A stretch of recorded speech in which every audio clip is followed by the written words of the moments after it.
Today's video is both for the teachers who are teaching class 10th as well as for the students who are studying in class 10th.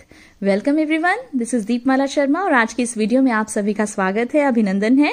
Class 10th के students के लिए आज की इस video में मैं लेकर आई हूँ हरियाणा बोर्ड के द्वारा सत्र 2021-22 में जो कि एनुअल परीक्षा आपकी होगी, बोर्ड की परीक्षा आपकी होगी सन 2022 की, उसका क्वेश्चन पेपर डिजाइन कैसा रहेगा, पेपर का पैटर्न कैसा रहेगा। जी हाँ, आज की वीडियो बेहद इंपॉर्टेंट। इससे पूर्व वर्ष 2021 के लिए भी मैंने इसी से रिलेटेड एक वीडियो बनाई थी। ऑलमोस्ट हम कह सकते हैं कि लगभग वही पैटर्न इस बार बोर्ड ने फॉलो किया है, जिसमें आपको ये बताया था कि 80 मार्क्स का आपका टोटल पेपर होना है। 20 मार्क्स जो हैं वो आपके इंटरनल असेसमेंट के रहते हैं, तो 80 + 20 100, और उन 80 मार्क्स की जो परीक्षा आपकी एनुअल एग्जामिनेशन के हिसाब से बोर्ड की कंडक्ट होनी है, उसमें 2 पार्ट्स में आपका पेपर लिया जाएगा, पार्ट ए और पार्ट बी, जिसमें से पार्ट ए भी 50% मार्क्स के हिसाब से आपका ऑब्जेक्टिव टाइप रहेगा और पार्ट बी जो है वो भी आपका 50% मार्क्स के हिसाब से 80 में से 40, ओके, ये आपका सब्जेक्टिव क्वेश्चंस के ऊपर बेस्ड रहेगा। तो ये बहुत अच्छी खुशखबरी है आपके लिए कि 50% पेपर जो है आपका वो ऑब्जेक्टिव टाइप क्वेश्चंस का पूछा जाएगा, दैट इज MCQs, ओके। तो चलिए जल्दी से देख लेते हैं, क्योंकि अब जो है मुझे पता है कि आप सब लोग कमर कस चुके हैं, आपकी एनुअल परीक्षाएं सर पर हैं और अब आपने तैयारी करनी है। तो तैयारी करने से पहले हम सबको ये पता होना चाहिए QPD means question paper design क्या होना है, कौन सा क्वेश्चन कितने मार्क्स का आना है, किस चैप्टर की किस कंटेंट की कितनी वेटेज होनी है, ताकि आप अपनी अच्छी सी स्ट्रैटेजी बना सकें अपनी एग्जाम की प्रिपरेशन से पहले। तो class 10th, this is very important video for you. And now in front of your screens you can see part A, that is descriptive answer type questions. Now अब आप ये देखिए कि 2 पार्ट्स में आपका पेपर आना है, पार्ट ए और पार्ट बी। जब आप एग्जामिनेशन हॉल में बैठे हुए होंगे तो आपको हो सकता है कि 2 क्वेश्चन पेपर्स मिले, और ये भी हो सकता है कि एक ही क्वेश्चन पेपर मिले और उसमें 2 पार्ट्स हों, लेकिन उन दोनों पार्ट्स को आपको एक ही आंसर शीट के अंदर सॉल्व करना है, ओके।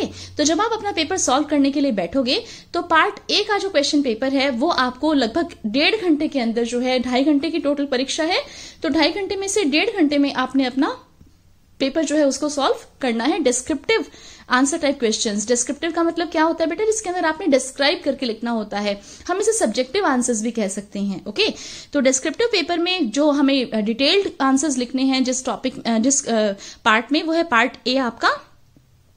और इस पार्ट ए के अंदर आप ये देखिए कि क्या क्या टॉपिक्स आने हैं, कौन कौन से क्वेश्चन नंबर के हिसाब से जो है कौन कौन से क्वेश्चंस पूछे जाने हैं और कितने कितने मार्क्स के आने हैं, that is in front of you. मैं थोड़ा सा इसको जूम भी कर देती हूं आपके लिए। देखिए, this is part A, descriptive answer type questions. Now come to question number 1।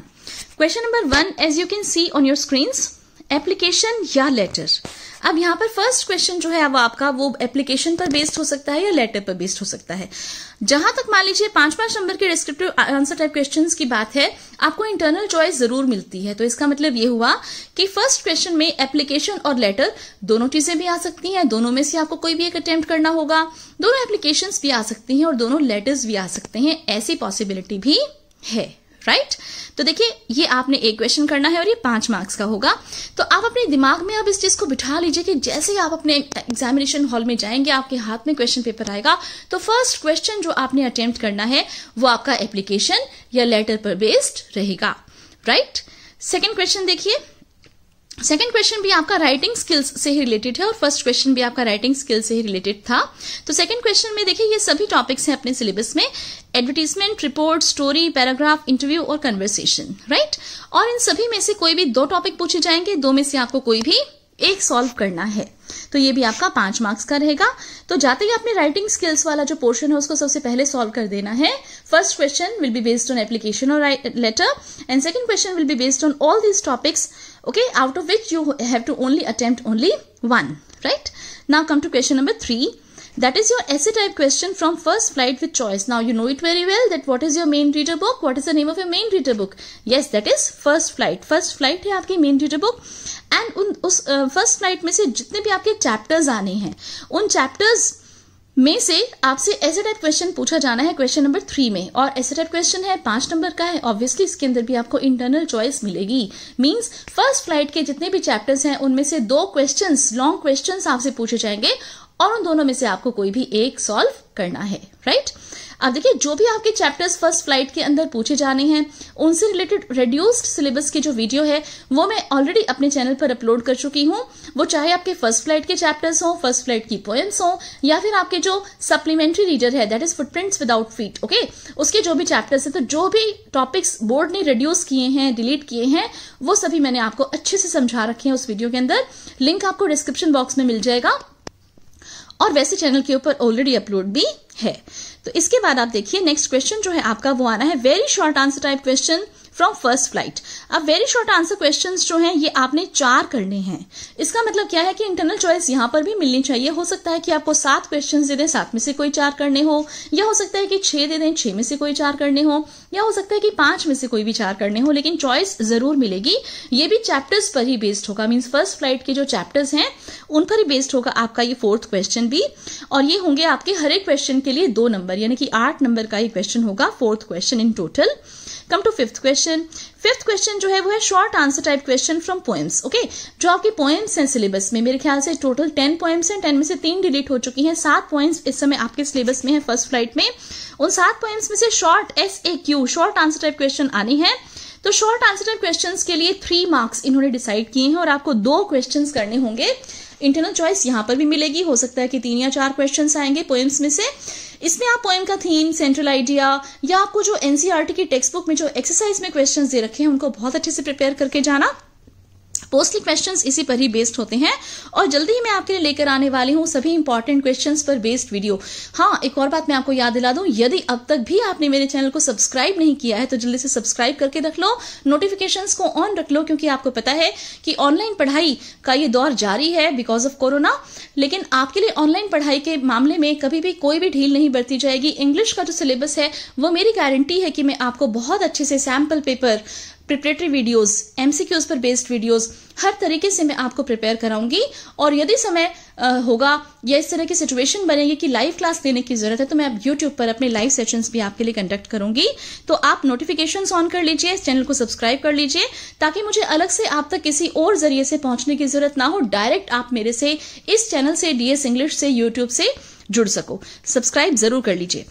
Come to the next question, that is 6th question, ऐसे type question from supplementary reader. अब सप्लीमेंट्री रीडर कौन सी है आपकी? Yes, footprints without feet. उसमें भी जो भी चैप्टर्स रिलेटेड है उनको छोड़ दीजिए। जो चैप्टर्स आपके आने हैं सिलेबस के अंदर उसमें से 2 क्वेश्चंस ऐसे टाइप क्वेश्चंस होंगे और 2 में से आपको कोई भी एक करना है। 5 नंबर का ही रहेगा ये भी आपका। 7th क्वेश्चन देखिए, very short answer type question from supplementary reader. Number of questions 3 आपने अटेम्प्ट करने हैं और 2 मार्क्स के होंगे, टोटल 6 मार्क्स के हो जाएंगे। और फिर से यहाँ पर मैं मेंशन करना चाहूंगी कि इंटरनल चॉइस आपको डेफिनेटली मिलने वाली है। अब आप ये देखिए, ये सभी जो क्वेश्चंस हैं इनमें से या तो राइटिंग स्किल्स पर बेस्ड क्वेश्चंस टॉपिक्स हैं या फिर आपके दोनों टेक्स्ट बुक पर बेस्ड टॉपिक्स हैं, राइट। तो जितना भी सिलेबस रिड्यूस्ड है मैंने आपको बता ही दिया कि वीडियो आपको मिल जाएगी, डिस्क्रिप्शन बॉक्स में मैं डाल दूंगी और ऑलरेडी अपलोडेड भी है। इसके अलावा भी जितने भी टॉपिक्स इसके अंदर पूछे जाने हैं उसमें से चाहे ऐसे टाइप क्वेश्चंस हैं, चाहे very short answer type questions हैं, चाहे शॉर्ट आंसर टाइप क्वेश्चंस हैं, चाहे राइटिंग स्किल्स के हैं, सभी टॉपिक्स मैं चैनल पर अपलोड कर चुकी हूं। बहुत ही शानदार, अंडरस्टैंडेबल और एकदम इजीली जिसको हम समझ सकते हैं ऐसी लैंग्वेज के अंदर मैंने उन वीडियोज को प्रिपेयर किया है। पिक्चर्स भी डाली हैं क्योंकि पिक्चर्स से बच्चे अच्छे से रिटेन रख पाते हैं इन सभी टॉपिक्स के हिसाब से। तो चैनल का सब्सक्रिप्शन बनता है, वीडियो को लाइक करना बनता है। अब आपको एक बारीक सी चीज बताती हूं मैं। देखिए, इसमें 3 टाइप के क्वेश्चंस पूछे गए हैं, very short answer type, short answer type और ऐसे टाइप। ऐसे टाइप क्वेश्चन जो है वो आपका 5 मार्क्स का है। तो जब आप उस क्वेश्चन को पेपर में अटेम्प्ट करोगे तो ऐसा लगना चाहिए कि that should be the lengthiest answer of all the other answers, right. तो लेंथीएस्ट का मतलब सबसे लंबा लगना चाहिए क्योंकि 5 नंबर का लिख रहे हो आप, राइट। तो वर्ड लिमिट उसकी ध्यान रखना, 100 शब्दों का कम से कम होता है। लिखा हुआ भी होता है कई बार पेपर में, नहीं भी लिखा हुआ, मान लो नहीं मेंशन किया हुआ है कि कितने वर्ड्स में आपने आंसर देना है, तो भी आपने अपने हिसाब से सोचो कि 5 नंबर का क्वेश्चन इतने मार्क्स का होना चाहिए। कम से कम 10 लाइनें या 100 शब्दों का आप ध्यान रखेंगे। फिर इसी तरह से देखिए 3 मार्क्स के क्वेश्चन के लिए उससे आप कम लिखेंगे, राइट। तो जैसे मान लीजिए 50 से 60 वर्ड्स जो है आप रखेंगे 3 नंबर के क्वेश्चन के लिए, और 2 नंबर के क्वेश्चन के लिए आप 30 से 40 वर्ड्स बिल्कुल रखोगे। या कई बार हो सकता है कि पिन पॉइंटेड आंसर हो, कई बार एक ही नंबर के हिसाब से एक ही वर्ड का आंसर बनता है, राइट। तो उस हिसाब से भी करने की कोशिश करेंगे, लेकिन फिर भी ट्राई कीजिए कि उसे थोड़ा सा एक्सपैंड कर दो, ताकि जो एग्जामिनर है उसको मार्क्स देते समय ये ना लगे कि भी इतने छोटे से के लिए मैं इसको 5 नंबर क्यों दूं, या 3 नंबर क्यों दूं, या 2 के 2 नंबर क्यों दूं। तो justification of the length of your answer should be there, so that the examiner feels free to give you marks, right. तो आपको पता है कि ऐसे छोटे छोटे टिप्स और ट्रिक्स मैं आपको हमेशा हर वीडियो में देती हूँ। वन मोर थिंग जो मैं आपको बताना भूल गई पहले, आप नोटबुक और पेन लेकर बैठे हो या नहीं। यदि आपने नोटबुक और पेन नहीं ले रखा तो अभी वीडियो को पॉज करके जल्दी से लेकर बैठ जाओ और इस सारे टॉपिक को नोट कर लो, जो भी मैंने पैटर्न आपको बताया है, क्वेश्चन पेपर डिजाइन बताया है। और ये रिक्वेस्ट मैं हर वीडियो में आपसे करती हूँ, आगे भी करती रहूंगी, कि जब भी आप डीएस इंग्लिश मेरे इस चैनल पर कोई भी वीडियो देख रहे हो तो नोटबुक पेन लेकर बैठा करो बेटा। बहुत सारी ऐसी बातें हैं जो वीडियो बताते बताते मैं आपको बता जाती हूँ, जो कि आपके लिए बहुत इंपॉर्टेंट है बोर्ड में अच्छे मार्क्स स्कोर करने के हिसाब से। तो ये पैटर्न जो है ये आपकी नोटबुक्स में होना चाहिए, स्पेशली उन बच्चों का पैटर्न जिनको मैं पढ़ाती हूँ मेरे स्कूल में, उनका तो पैटर्न इंग्लिश की नोटबुक में ही लिखा हुआ होना चाहिए। और बाकी बच्चे भी चाहें तो अपने इंग्लिश की नोटबुक में पीछे की साइड या कहीं भी लिख सकते हैं, लेकिन मेरे वाले जो स्टूडेंट्स हैं स्कूल वाले, वो सभी के सभी यदि मेरी इस वीडियो को देख रहे हैं तो अपनी इंग्लिश की नोटबुक में इस पैटर्न को नोट कर लेना। मैं जैसे स्कूल खुलेंगे इसको चेक करूंगी और हर बच्चे की नोटबुक के अंदर ये पैटर्न होना चाहिए। Now come to the next question, next topic. देखिए टोटल जो है इसका ये देख लेते हैं, नंबर ऑफ क्वेश्चन इसमें 13 होंगे, ओके, और टोटल मार्क्स इसके 40 होंगे। Now come to part B. I think कि आपको जो पार्ट ए है वो समझ में आ गया है कि डिस्क्रिप्टिव आंसर टाइप क्वेश्चंस में आपने क्या क्या करना है। Writing skills plus footprints without feet और प्लस फ्लड के जितने भी ऐसे टाइप क्वेश्चंस हैं, शॉर्ट आंसर टाइप क्वेश्चंस हैं और very short answer type questions हैं। इसके बाद आप पार्ट बी को बहुत अच्छे से देखिए, ये बहुत स्कोरिंग होने वाला है आपके लिए। आपको बहुत खुश होना चाहिए कि बोर्ड ने अभी भी इस चीज को डिलीट नहीं किया है, वो एमसीक्यू बेस्ड क्वेश्चन हमसे पूछ रहा है, राइट। तो देखिए किस तरह से आप एमसीक्यू बेस्ड क्वेश्चंस को सॉल्व करेंगे। इनसे रिलेटेड वीडियोस ऑलरेडी चैनल पर अपलोडेड हैं, तो आप चैनल को सब्सक्राइब कर लीजिए, वीडियो को लाइक कर दीजिए और इसके बाद अब देख लीजिए क्वेश्चन नंबर 1 जो है आपका, वो है अनसीन कॉम्प्रिहेंशन। क्या होता है ये अनसीन कॉम्प्रिहेंशन? अनसीन कॉम्प्रिहेंशन होता है कि आपको एक जैसे पैसेज मिलेगा, बेसिकली इसके अंदर आपको 2 पैसेज मिलेंगे, 2 पैसेज करने हैं, आप याद रखना अच्छे से, ओके। 2 पैसेज करने हैं आपने इसके अंदर अनसीन वाले। अनसीन का मतलब जो आपने कभी भी नहीं देखा या जिसको कभी भी आपने नहीं पढ़ा, अनसीन, अनरेड, ओके। और फिर उसको आपने उस समय देखना है, पढ़ना है, और फिर उसमें से क्वेश्चन आंसर्स आपसे पूछे जाएंगे, एमसीक्यू बेस्ड होंगे, यानी कि एक क्वेश्चन के 4 ऑप्शन होंगे, 4 ऑप्शंस में से एक करेक्ट आंसर होगा और वो जो आंसर है वो आपको उसी पैसेज में से ढूंढकर लिखना है, ओके। अब देखिए बेटा 10th क्लास आपके लिए स्पेशली मैं ये बात बता रही हूं कि आपने उस आंसर को लिखना कैसे है। वैसे तो अपनी प्रीवियस वीडियोस में मैंने इस चीज को मेंशन किया है, आज फिर मेंशन कर रही हूं कि जो सीरियल नंबर है क्वेश्चन पेपर के अंदर, आप उस सीरियल नंबर को चेंज मत करना, आप वही सीरियल नंबर डालना अपनी आंसर शीट के ऊपर। पहले आपने पार्ट ए अटेम्प्ट कर लिया, पार्ट ए अटेम्प्ट करने के बाद आप पार्ट बी लिखना बड़ा बड़ा, चाहे तो पेज पलट लेना, पीटीओ लिख देना उससे प्रीवियस पेज पर, और फिर उसके बाद पार्ट बी लिख के और फिर क्वेश्चन नंबर 1 लिखना। क्वेश्चन नंबर 1 लिख के जो करेक्ट ऑप्शन है, ABCD 4 ऑप्शंस आपको मिलने हैं और उसमें से जो भी करेक्ट ऑप्शन है पहले आप उस ऑप्शन को लिखना। जैसे सी है मान लो करेक्ट ऑप्शन, तो सी लिखा और सी के आगे क्या आंसर लिखा हुआ है फिर उसे भी जरूर लिखना। कई बार क्या होता है बेटा कि जो पेपर है आपके वो हम सेट वाइज लेते हैं, यानी कि हो सकता है कि 4 सेट आएंगे पेपर के अंदर, set A, set B, set C, set D, okay. Set A हो सकता है कि पहले बच्चे को मिलेगा, राइट, फिर नेक्स्ट बच्चे को सेट बी मिलेगा, नेक्स्ट सी मिलेगा, फिर चौथे बच्चे को डी मिलेगा। बाहर जो है आंसर शीट के बाहर आपसे कहा जाता है कि आप सेट लिख दीजिए, तो सेट आप लिखते हो। कई बार हो सकता है बेटा बाय मिस्टेक आप गलत सेट मेंशन कर दो, बी की जगह सी लिख दो, सी की जगह डी लिख दो। तो ऐसे में क्या होता है कि जो एग्जामिनर है जिस समय चेक करता है, तो जो सेट आपने गलती से बाहर लिख दिया और कर किसी और सेट का रखा है पेपर, तो वो उसी के हिसाब से चेक कर देता है जो आपने बाहर लिखा हुआ है। अब गलती आपसे बहुत छोटी सी गलती हुई है लेकिन ये बहुत भारी नुकसान पहुंचा सकती है यदि आपने अंदर जो है आंसर के साथ अपना जो ऑप्शन के साथ जो है करेक्ट ऑप्शन के साथ आंसर नहीं लिखा हुआ, तो राइट। तो ऐसे में क्या है कि जब टीचर पढ़ता है उन आंसर्स को और मैच करता है क्वेश्चन नंबर को उसके हिसाब से, तो उसको ये पता चल जाता है कि अरे ये जो क्वेश्चन है CBD ABC ऐसा कुछ नहीं कर रखा बच्चे ने, ये आंसर्स जो लिखे हुए हैं ये तो इस पेपर में है ही नहीं, तो दूसरे पेपर में है, और दूसरे पेपर में है तो हो सकता है किस सीरियल नंबर के हिसाब से है।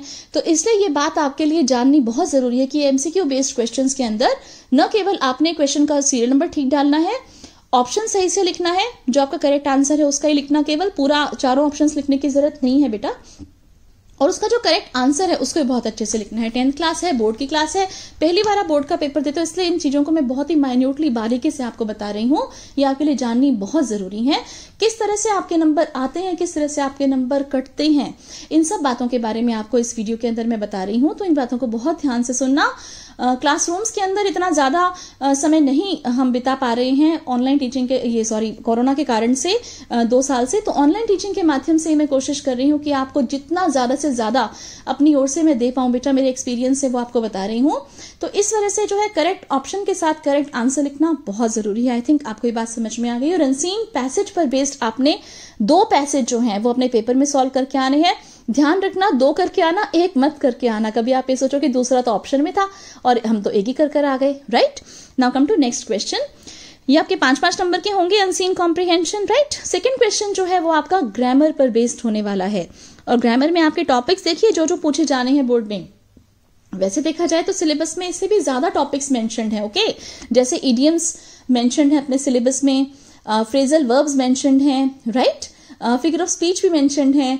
लेकिन इस समय जो हमें बोर्ड की ओर से ब्लूप्रिंट मिल रहा है उसके अंदर ये 6 टॉपिक्स इसके अंदर गिवन है, ओके। वो 6 टॉपिक्स देखिए कौन कौन से हैं। ये पैटर्न में भी यही मेंशन्ड है और सिलेबस में उठा के देखें तो उसमें भी यही मेंशन्ड है। हाँ, कंप्लीट सिलेबस जो मंथ वाइज है उसके अंदर दूसरे टॉपिक्स भी मेंशन्ड है जिनका मैंने अभी जिक्र किया। तो आप उनको भी तैयार करके जाना कि क्या पता पैटर्न में रह गए हो वो वाले मेंशन करने, उसमें से कहीं क्वेश्चंस ना आ जाए। और यदि नहीं भी करने हैं तो कोई बात नहीं, क्योंकि ऑप्शन चॉइस तो आनी ही है, ओके। तो इन 6 टॉपिक्स को तो बहुत ही अच्छे से प्रिपेयर करके जाना। पंक्चुएशन का टॉपिक रहेगा आपका, आर्टिकल्स का, टेंसेस का, नरेशन का, मॉडल्स का और नॉन फाइनाइट्स का। और हर एक टॉपिक में से आपने देखिए कि 3 क्वेश्चंस जो हैं वो हर एक टॉपिक में से पूछे जाएंगे और 15 करने हैं आपने 18 में से। और कई बार ऐसा भी हो जाता है कि हर एक पार्ट में से आपको क्वेश्चन सिलेक्ट करके भी लिखने पड़ जाते हैं। मीन्स कह देते हैं कि भी हर एक में से चूज करते हुए आप ये आंसर्स लिखें, राइट। तो इस तरह से भी हो सकता है, इसलिए मैं कह रही हूँ कि 6 के 6 टॉपिक्स ये तो कम से कम आप बहुत अच्छे से प्रिपेयर करके जाना। 15 मार्क्स के हो गए आपके। आंसर आपने फिर से वैसे लिखना है, क्वेश्चन का करेक्ट सीरियल नंबर आप लिखेंगे अपनी आंसर शीट में, ऑप्शन सही से लिखेंगे क्वेश्चन का, और ऑप्शन के बाद जो आंसर बनता है उसको भी बहुत ही ध्यान से लिख कर रहेंगे ग्रामर में, राइट। तो ग्रामर भी आपकी एमसीक्यू बेस्ड हो गई। Come to question number 3। ये भी बहुत ही अच्छा और स्कोरिंग क्वेश्चन है आपके लिए। देखिए क्या क्वेश्चन है ये। 2 out of 3 passages from reader. Reader का मतलब first flight, okay. Main reader book की बात हो रही है यहाँ पर। और उसमें 3 पैसेजेस आपको मिलेंगे चैप्टर्स पर बेस्ड। जो भी चैप्टर्स आपने पढ़े हैं, अ लेटर टू गॉड से शुरू हो जाओ, नेल्सन मंडेला वाला है फिर, ओके, फर्स्ट फ्लाइट पर। तो ये जितने भी चैप्टर्स हैं आपके, इनमें से 3 पैसेजेस आपको मिलने हैं। 3 डिफरेंट चैप्टर्स में से मिलेंगे। इसमें तो कोई सोचने की बात ही नहीं है। और उन 3 में से आपको कितने अटेम्प्ट करने हैं? जी हाँ, 2 अटेम्प्ट करने हैं फिर से। तो 2 तो आपके अनसीन पैसेज आप अटेम्प्ट करके आ रहे हो, और यहाँ पर 3 पैसेज में से कोई भी 2 आप अटेम्प्ट करके आओगे अपनी बुक पर बेस्ड, फर्स्ट फ्लाइट पर बेस्ड, राइट। और उन 2 में से आपको पता ही है कि कौन कौन से जो क्वेश्चंस हैं वो मोस्ट प्रोबेबली पूछे जाते हैं। जी हाँ, मैं अपनी हर वीडियो में ये बात बताती हूँ। क्लास में पढ़ाते समय बहुत अच्छे से बच्चों से कहती हूँ कि बेटा ये तो कम से कम अपने नंबर पक्के करके रखो। Name the chapter from which this lines have been taken and name the writer. मुझे पता है जो बच्चे मेरी वीडियोस को ध्यान से सुनते हैं या क्लास में ध्यान से सुनते हैं वो तो मेरे साथ साथ बोल रहे होंगे कि चैप्टर और राइटर वाला जो क्वेश्चन है वो मैम बता रही हैं। तो चैप्टर का नाम आपको पता होना चाहिए जिसमें से वो लाइंस ली गई हैं, प्लस स्टोरी तो देखो पता होनी चाहिए कि कौन सा कैरेक्टर किस स्टोरी का है, क्या बात है, कहाँ से वो रेफरेंस उठाया गया है जो पेपर में आपसे पूछा हुआ है। बाकी जो क्वेश्चन हैं वो भी आपको पता है कि उसी पैसेज में से ढूंढ कर आपने उनके आंसर्स लिखने हैं। और ऐसे में आप ये भी ध्यान कीजिए कि आई जैसे किसके लिए आया है, या कई बार इस तरह के कॉमन क्वेश्चन होते हैं वो जरूर पूछे जाते हैं, राइट। तो चैप्टर का नाम, राइटर का नाम बहुत जरूरी है आपके लिए याद करना। और इसी तरह से आप 2 पैसेज अपने सॉल्व करके आओगे, फर्स्ट फ्लाइट पर बेस्ड होंगे ये दोनों पैसेजेस आपके। हाँ जी, नेक्स्ट क्वेश्चन है आपका, ये भी आपका एमसीक्यू बेस्ड रहेगा। ये पोएम्स में से आएगा बेटा। पोएम्स में से आप ये देखिए एक ही स्टेंजा आपका पूछा जाना है 7 पोएम्स में से। वैसे तो हमने शॉर्ट आंसर क्वेश्चंस में किए पार्ट ए में, ओके, जिसमें मैंने आपको बताया central idea theme based questions. Video भी पेंडिंग है, उसकी मैं डाल दूंगी, उसको आप अच्छे से प्रिपेयर कर लेना। बहुत ही स्कोरिंग होने वाला है आपका इंग्लिश का पेपर। और 5 नंबर के जो क्वेश्चन है वो आपके एमसीक्यू बेस्ड होंगे, जो कि पोएम के स्टेंजा पर बेस्ड होंगे। यानी कि स्टेंजा आपको दे रखा होगा और उस स्टेंजा में से ही जो है क्वेश्चन पूछे जाएंगे। फिर से वही क्वेश्चन बेटा, name the poem from which these lines have been taken and name the poet as well। तो इस तरह से ये सभी क्वेश्चंस आपके होने वाले हैं। आप टोटल करके देख लीजिए, नंबर ऑफ क्वेश्चंस तो जैसे यहाँ पर 4 ही हैं और MCQs कितने होंगे टोटल? 40 जो आपने अटेम्प्ट करने हैं। चॉइस जरूर मिलेगी, ओके। तो ये जो 40 है इससे बढ़ेगा नंबर, नो डाउट, लेकिन आपके चेक 40 होंगे, राइट। तो आप करके आइए सभी। इसमें भी ये भी टिप्स सही है कि भी आप सभी आंसर्स करके आइए और चेक आपके जो भी बेस्ट 40 होंगे वो टीचर कर देते हैं, और फिर उसके बाद टोटल मार्क्स जो है आपके वो भी बन जाते हैं इस तरह से 40। तो ये भी आप नोट डाउन कर लीजिए अपनी अपनी नोटबुक्स में। इससे पहले लास्ट ईयर 2021 में मैंने एक सैंपल पेपर, ओके, जो बोर्ड ने इशू किया था उसे सॉल्व करके अपने चैनल पर डाला हुआ है, ओके। यहाँ पर आप उसका थंबनेल देख पा रहे हैं, और इसी का ही जो वीडियो है मैं ऑलरेडी अपलोड कर चुकी हूँ। डिस्क्रिप्शन बॉक्स में इसका लिंक भी डाल दूंगी यदि आप कहोगे तो, ओके। तो ये सैंपल पेपर जो है इसको आप प्रैक्टिस करके जाना। इसके अलावा देखिए बोर्ड जो है उसके हिसाब से अब भी अगर मान लीजिए आगे कोई सैंपल पेपर इशू होता है या कोई भी इस तरह की इंस्ट्रक्शन आती है, गाइडलाइन आती है जो कि आपके एग्जाम से रिलेटेड होने वाली हैं, तो वो सब भी मैं टाइम टू टाइम अपने इस चैनल पर अपलोड करूंगी। और इसके लिए जो है अब बनता है कि आप इस वीडियो को जल्दी से लाइक कर दीजिए, चैनल को सब्सक्राइब करके रख लीजिए, नोटिफिकेशंस को भी ऑन कर लीजिए, ताकि जितना भी हो सके मैं आपकी हेल्प जिस मन से कर पा रही हूं, और आपके हर सब्सक्राइब के साथ मुझे एक मोटिवेशन मिलता है, आपके हर लाइक के साथ मुझे एक मोटिवेशन मिलता है। आप ये मत सोचना कि मोटिवेशन केवल स्टूडेंट्स को ही चाहिए होता है, जो टीचर्स हैं या जो भी बड़े इंसान हैं वो भी लर्नर्स हैं। तो हम भी सीखते हैं, हम भी मोटिवेट होते हैं, और आपके कॉमेंट्स जो प्यारे प्यारे आप करते हो कि मैम बहुत अच्छा लगा, थैंक्स मैम, या जो भी कुछ मुझे आप एप्रिसिएशन देते हो, उन सबसे बहुत मोटिवेटेड फील करती हूँ बेटा। तो इसी तरह से मैं आपके लिए अच्छे अच्छे वीडियोस फ्यूचर में लाती रहूंगी। Thanks for watching this video. Bye bye for now. Do subscribe to my channel right now and like this video please. See you in the next video.